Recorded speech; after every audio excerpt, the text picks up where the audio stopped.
Seja muito bem-vindo a mais um resumo, um capítulo que chegou para não deixar você tirar o olho da tela. Mas antes, deixa aquele like legal para nos ajudar, já se inscreve no canal caso ainda você não seja inscrito. E feito isso, fica comigo até o final do vídeo que eu te conto tudo o que rolou no capítulo 16 de Reis, a emboscada. O episódio já se inicia com Maaka chamando por Asa, ao vê-lo se mexer embaixo das cobertas. Ela vai até o menino, retira as cobertas de cima e o abraça. Diz que sentiu saudades, mas Asa não apresenta muito aquela cara de felicidade não. Ela pergunta se ele sentiu saudades dela. Ele, meio sem querer falar, faz uma menção que sim com a cabeça. Maaka tenta pegar o filho no colo, mas ele apresenta uma certa resistência. Quando ela percebe isso, diz a Asa que ele mora num palácio, que tem sua cama quente e servos para servi-los, e não precisa de nada daquilo ali, menosprezando o local. Tafati vai até Maaka com calma e diz que Asa não vai embora com ela, e Bene reforça dizendo que Asa não quer ir.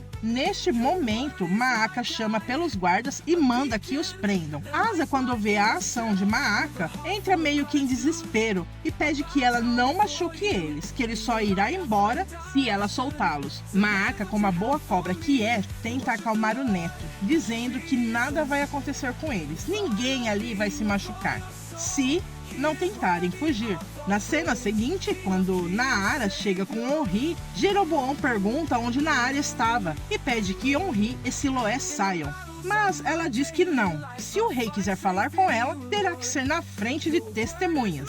Jeroboão pergunta o que Naara anda aprontando. Ela desconversa, dizendo que há um tempo vem falando com Onri sobre a morte dele, mas ele a interrompe e pergunta a Onri se é verdade, ou se ela na verdade estava com Ginate, surpreendendo a rainha já por saber de suas passeatas noturnas. Nos portões de Jerusalém, Jucal empurra Semaías e pede que ande logo, tentando levá-lo para dentro da cidade. Nesse momento, um soldado chega e avisa que há uma caravana desconhecida vindo a Jerusalém. Semaías aproveita a distração de Jucal e tenta fugir, mas é apanhado logo em seguida, e o soldado diz que irá deixá-lo pendurado no tronco até que o rei volte. De volta à casa do rei Jeroboão, ele revela que colocou Zinri atrás dela, quando percebeu que as saídas dela eram frequentes, e descobriu então o caso dela com Ginate. Então ele diz a Siloé: como você pode ver, minha filha, sua mãe é uma vagabunda.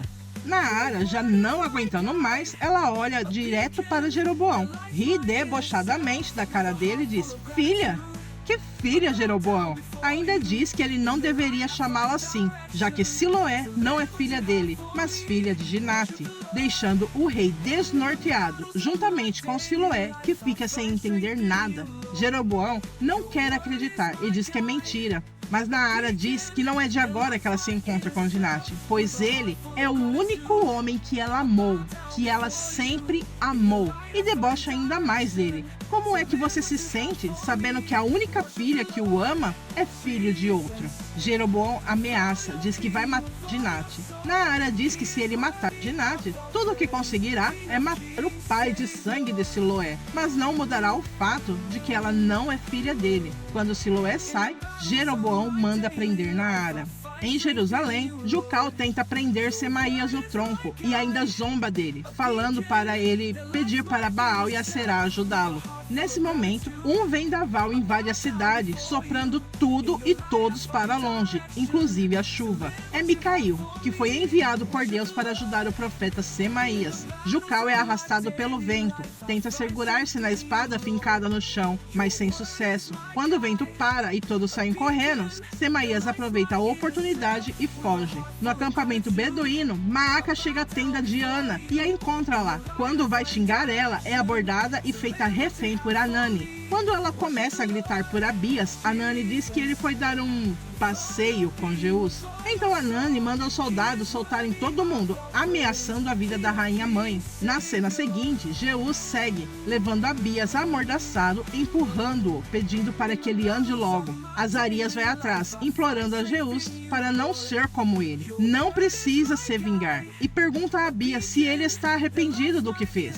E Abias, desesperado, diz que sim, mas Jeús grita grita que é mentira e não acredita em nada do que Abias fala e manda Azarias voltar ao acampamento. De volta com Anani e a rainha, enquanto ele a mantém refém, Raquel chega e pergunta o que está acontecendo. Em um momento de distração de Anani, Maaca revida, pega a faca e acerta Anani, ferindo-o. Maaca sai e vai atrás de Asa, dentro da tenda, ameaçando todo mundo. Tafate invade e grita para Maaca que o deixe, mas ela o chama, diz para ir logo com ela, e ele resiste e sai correndo, tropeça e bate a cabeça, desmaiando logo em seguida.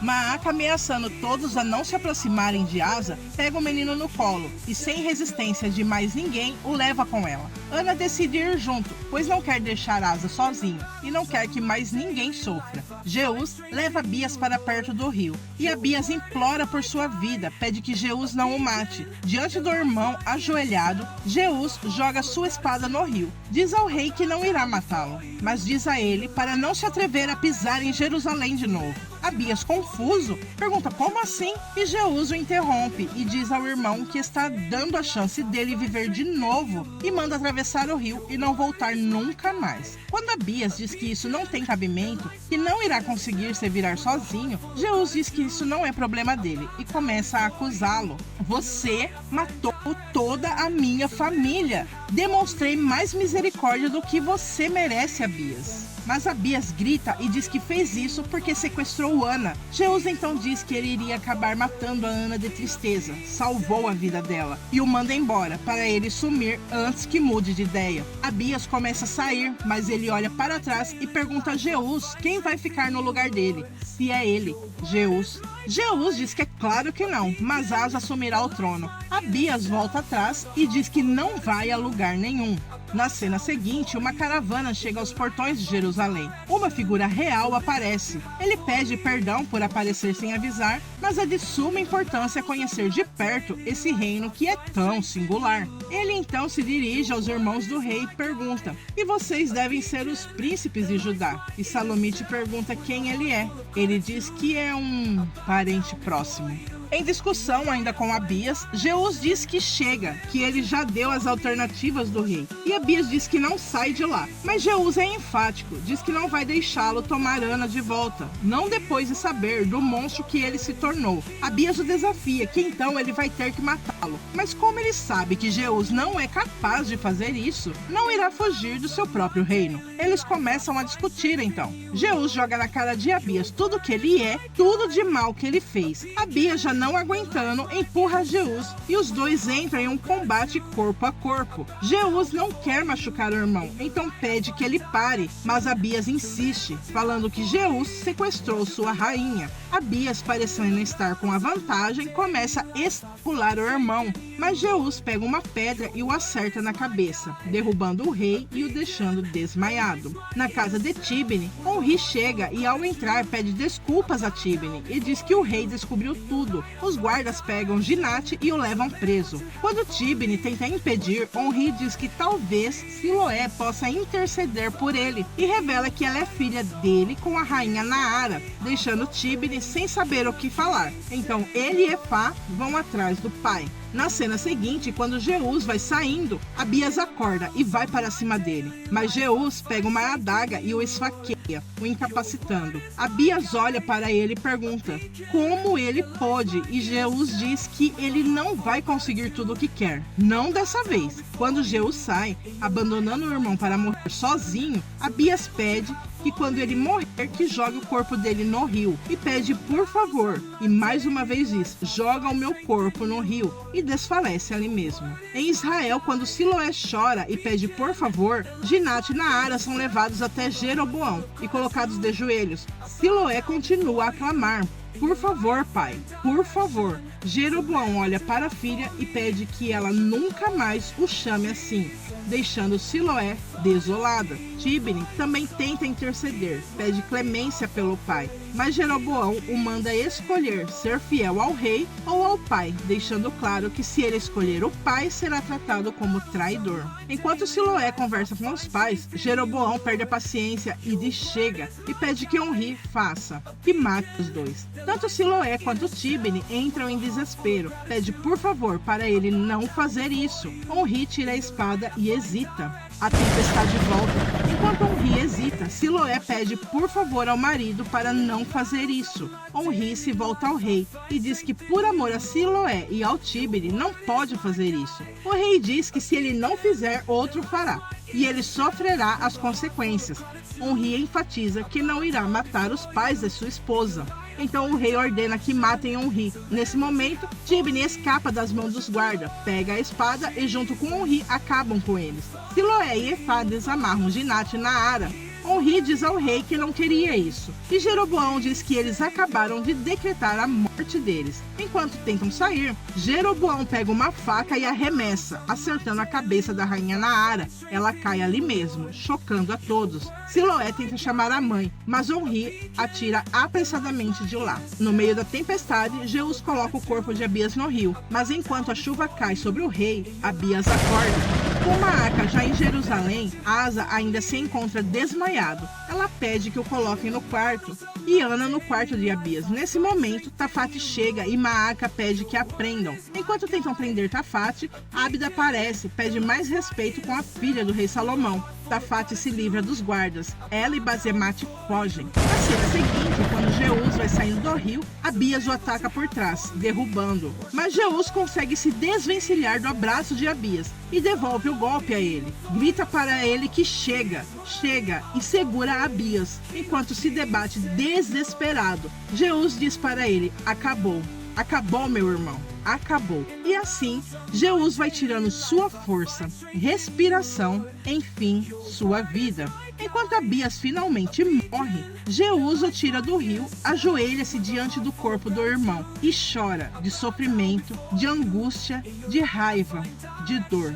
Afinal, ele realmente não queria isso. Quando Jeús volta para as tendas, ele procura alguns papiros, vai escrever algo, e Beni entra e pergunta o que ele fez, o que aconteceu. No palácio, Maaca está junto de Asa, que ainda permanece desacordado. Jeconias entra nesse momento, e Maaca diz que até que enfim ele chegou, e ele vai beijar Maaca, e ela se afasta perguntando o que ele está fazendo. Ele diz que tinha um trato. Ela fala asperamente com ele: cuida logo do meu filho. Jucal entra nesse momento e pergunta pelo rei, e Maaca diz que ele ficou para trás. Então ordena ao soldado que volte ao acampamento, vasculhem tudo e queime, não deixe nada. Ele prontamente diz que sim, mas antes de sair avisa que o rei de Sabá se encontra no quarto de hóspedes e diz que veio conhecer o reino do seu pai. O capítulo termina com Asa acordando, quando Maaca chega perto dele e pergunta se ele está bem, se sente dor. Ele, um tanto nervoso, olha para ela e pergunta a ela quem é ela, não se lembrando da rainha mãe, deixando Maaca alarmada.